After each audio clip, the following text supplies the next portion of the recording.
Introduction. This is a story of a smart bunny named Bart. You may think that bunnies are cute and cuddly and good for nothing else. You are wrong, my friend. This bunny is intelligent and slick. Nobody recognizes his talent, but that doesn't mean it's not there. Find out more about this amazing rabbit that overcomes his fears and defeats a malicious creature from the woods, outsmarting everyone with his bunny brains. And yes, he is also somewhat cute and cuddly, but that's not the main point. Curious yet? Then don't wait, and take a look at the first chapter.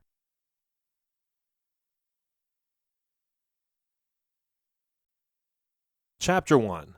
Home. Once upon a time there was a bunny. Hold on, wait a minute. What kind of a cliché beginning is this anyway? It's not a fairy tale. Far from that. This is an adventurous story of an awesome bunny who looked like a wimp at first but saves numerous bunnies from becoming an evil predator's victims. Okay, let's not spoil the rest. The main character doesn't know what's going to happen yet, so let's keep it a surprise. Meet Bart, a bunny from a huge family. That's right, his mother and father have 26 children, most of them small and fuzzy. There are 8 girl bunnies and 16 boy rabbits in his family. He loves them, but that doesn't mean he always likes them, especially when they steal food from each other.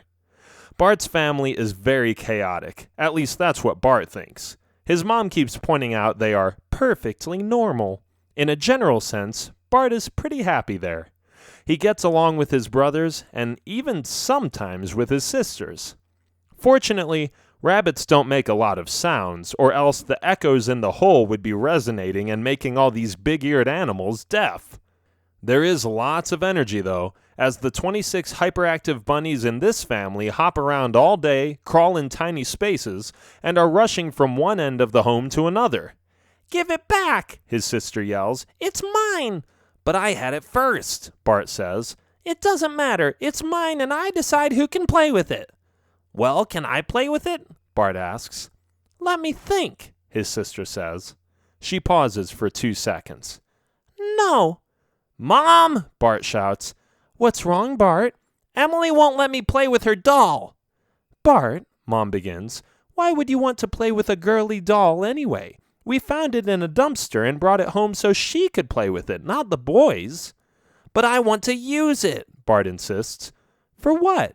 "I want to invent a slingshot." "How can you make such a thing with a doll? I don't understand." "Well, you take the arms and attach them to the legs, which you glue to each other in one line. Then you use the hair, the string, and make a rope. The head should be taped underneath the feet.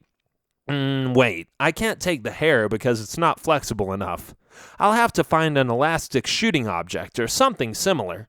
"Mom, Bart wants to break my doll's arms off," his sister cries. "You'll have to find something else to make a slingshot. This doll belongs to Emily." "But Mom, it's so perfect. I almost have it figured out. Besides, there is nothing else to use," Bart protests. "That's not true. You can use a branch," Mom replies.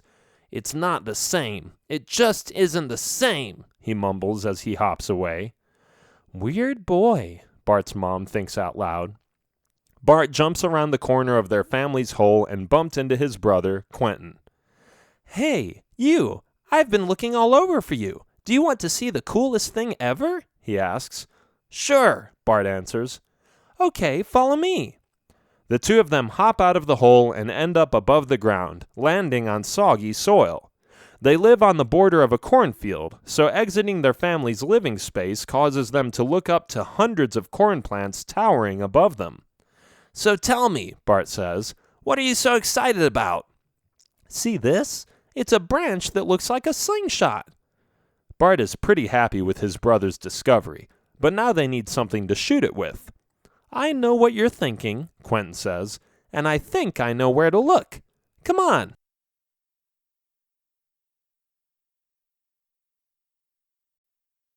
Chapter 2. The Colony. Bart's family lives on the edge of the colony. The rest of the rabbit colony is hidden in between the corn plants. It's like an entire city underground, a huge group of rabbits living in the same area. The bunny colony counts 5,000 rabbits, all hidden between the cornfields, the surrounding acres of land, and the bordering bushes with trees covering their hideouts. It's an insane number of animals living in the same crowded space, and nobody else even knows about it. It is under these circumstances that Bart finds himself wondering how significant he really is, although he certainly has an altruistic and somewhat deviant mindset. He is used to nothing else, however, and the colony is just part of his existence.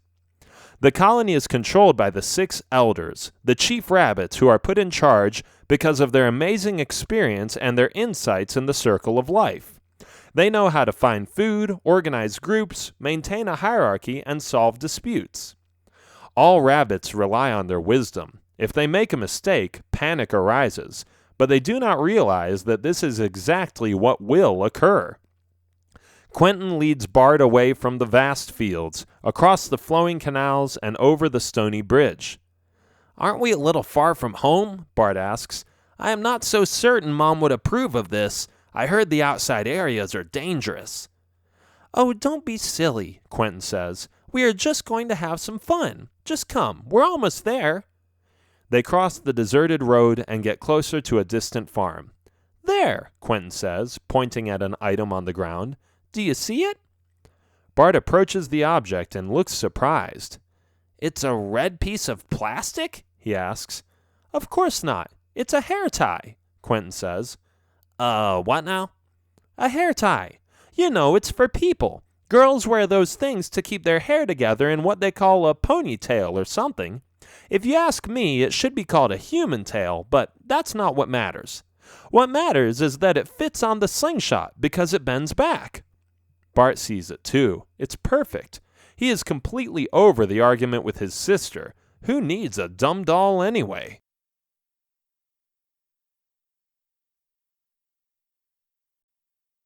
Chapter 3. Playing. They have the slingshot. It works. Bart and Quentin tested it several times. All they have to do is put something in it, pull it back, and let it go. They think it is incredibly funny. The 2 brothers just shot rotting apples, rocks, broken pieces of corn on the cob, branches, and leaves. That one didn't work so well. Anything they can get their hands on gets launched into the air, followed by a loud bunny laughter. "This is awesome," Bart says. "It's the funniest thing I've ever done," Quentin agrees, "but something is missing." "You're right," Bart says. "We don't have a target. Shooting these things up in the air seems rather pointless by now. We need to have a challenge, a moving object." "Or animal," Quentin says with a smirk. They look at each other and start smiling. "Let's go. I remember going to the farm over there. You are not going to believe how much fun we can have there," Quentin says. "No problem," Bart says. They hop over tree trunks and through bushes and a wide, empty grass field. They wiggle their bunny bodies through the fence and enter the terrain of the said farmer. "Here you can find the dumbest animals on the planet," Quentin says. "Which ones?" "Chickens. They just fly and run around as if they don't know where they're going. And they panic too easily. It's hilarious. Do you have the slingshot?" "Yes." "Okay, now let's find something to shoot." "Aha!" "Apricots," Bart says. "Nice." Both bunnies jump towards the apricot and collect a whole stack of them. After looking satisfied at their pile of fruit, they ready the slingshot and aim at a chicken's backside. Bam! The chicken jumps up frightened and starts running away. "Ha ha ha! Did you see that?" Quentin says. "That was great. Let's load another one." Bart puts another apricot in the slingshot. "It's all yours this time, Bart," Quentin says. Bart aims, lets go, and fires. Whabam! Another chicken gets struck on its back as it falls to the ground and hits its head on a pole after getting up. Bart laughs. "That was hilarious. Another one, quickly, before they all run away." Bart loads the slingshot, hands it over to his brother. Quentin aims and... What is that?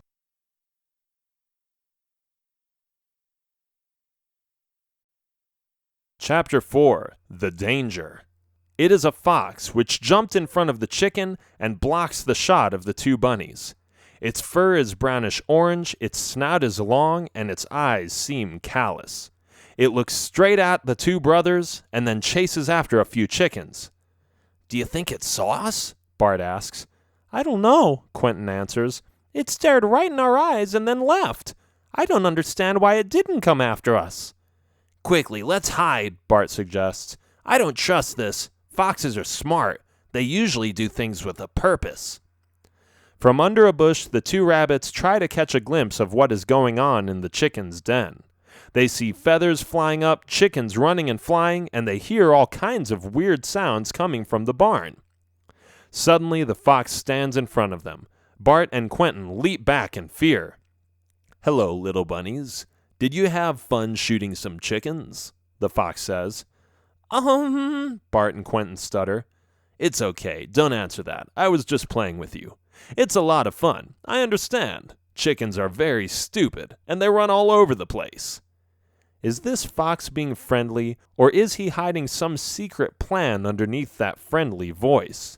"I don't want you to mistake my politeness for kindness," the fox explains. "You know, little bunnies, I would do nothing rather than eat you alive right here." Bart and Quentin become even more scared. This doesn't sound good. "Don't run. It's useless. I would be able to catch up with you in a heartbeat. I'm not going to eat you now because I want you to listen to me.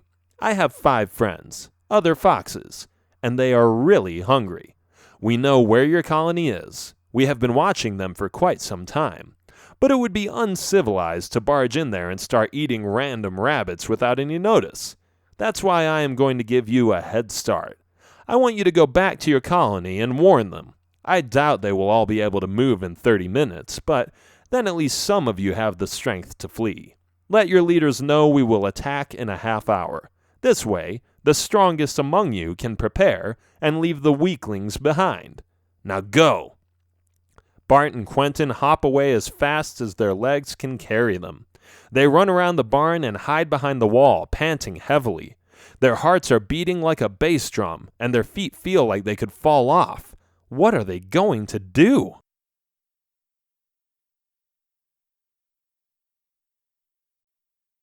Chapter 5. The Farm.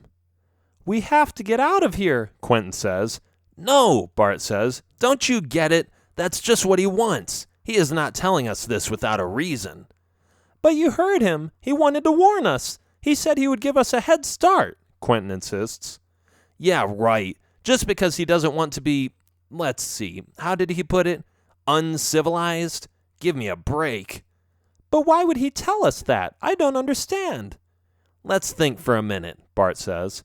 "What will happen if we run to the elders now and tell them?" Bart asks. "I suppose they will tell the other rabbits, and they will start panicking and come out of their holes," Quentin says. "Precisely," Bart confirms. Quentin looks at Bart. He still doesn't seem to get it. Bart just stares at him silently, waiting for the light bulb. "Aha!" Quentin says enthusiastically. "I get it. He wants them to come out of their holes so that it's easier for the foxes to catch them. It's a trap." "And we will use that trap against them," Bart says. "But first we need some materials." "Yes, let's look what there is. I'm sure we can use some of the farmer's stuff." Bart and Quentin go into the barn they are leaning against and see some pigs rolling in the mud, horses neighing as they usually do, and a few cows standing as if they are bored with life. In the corner of the barn they find some equipment. Most of the objects are shovels, rakes, and other gardening tools. There would be no way they could carry those with them all the way to the colony, but then they see a net. "We can use that," Bart says. "We can easily carry this with the 2 of us, and we can catch the foxes in it." "Sounds like a plan," Quentin says. "Let's go." "Wait," Quentin shouts suddenly. "What's wrong?" Bart asks. "What if the fox doesn't know where the colony is and was lying about it? Then he is just going to follow us there. I want to make sure nobody is following us." "Yes, but we are in a hurry too," Bart says. "If we don't reach them in time, they will just attack, and the bunnies will stand no chance." "Maybe, but I don't think they will for some reason. I think he is just bluffing and waiting for everyone to come out of their holes anyway. Either way, I want to double check." "Okay. I will hop around a bit first to make sure he is really gone."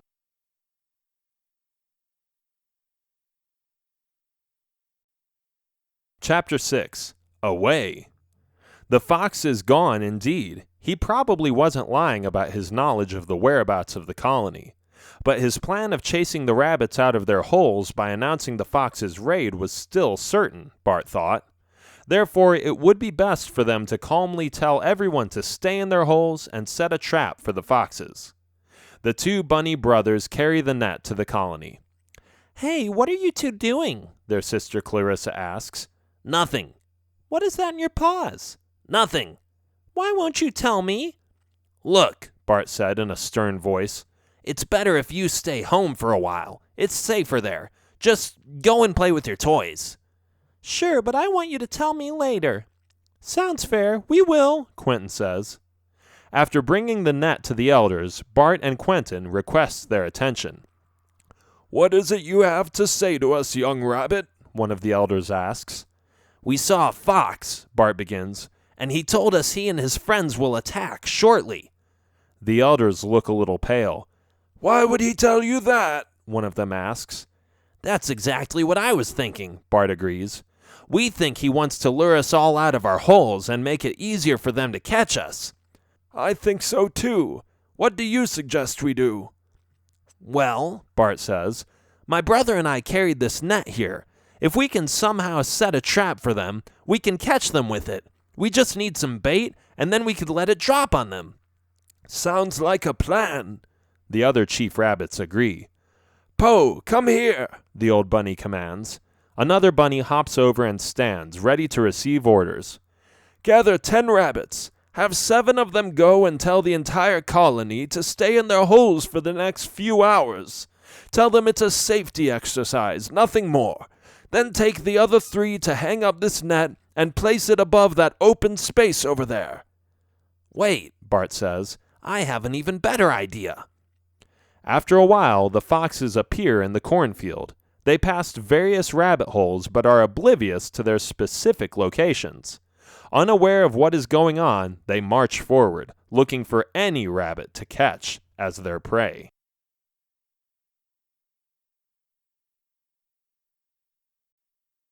Chapter 8. Victory. The entire colony comes to watch the foxes, which are stuck in the giant hole that Bart and the others dug. Some of the rabbits are laughing, others are making funny faces at the foxes, taunting them and making silly comments. The foxes lost, and they know it. After all 5,000 bunnies take a look at the trapped predators, they turn to Bart, Quentin, and the others, and carry them on their shoulders. "Yay! Long live Bart!" it sounds on one side. "Long live Quentin!" it echoes elsewhere. "I can get used to this," Bart says with a smile. Just wait until you see what they have prepared for you," Po says. The rabbits carry Bart and his brother to the edge of the cornfields near the river. They put them down and point at a humongous slingshot standing in front of the water. "How about it then?" Po asks. "Are you willing to try the slingshot that launches rabbits into the water?" That sounds like a lot of fun. "Can I go first?" Bart asks. "Sure, you are the hero of the day. Take a seat." Bart sits into the slingshot. It's so big. He can't believe they made one this size. Leaning back, he feels more relaxed than ever. Before. The slingshot gets pulled back and shoots him into the air.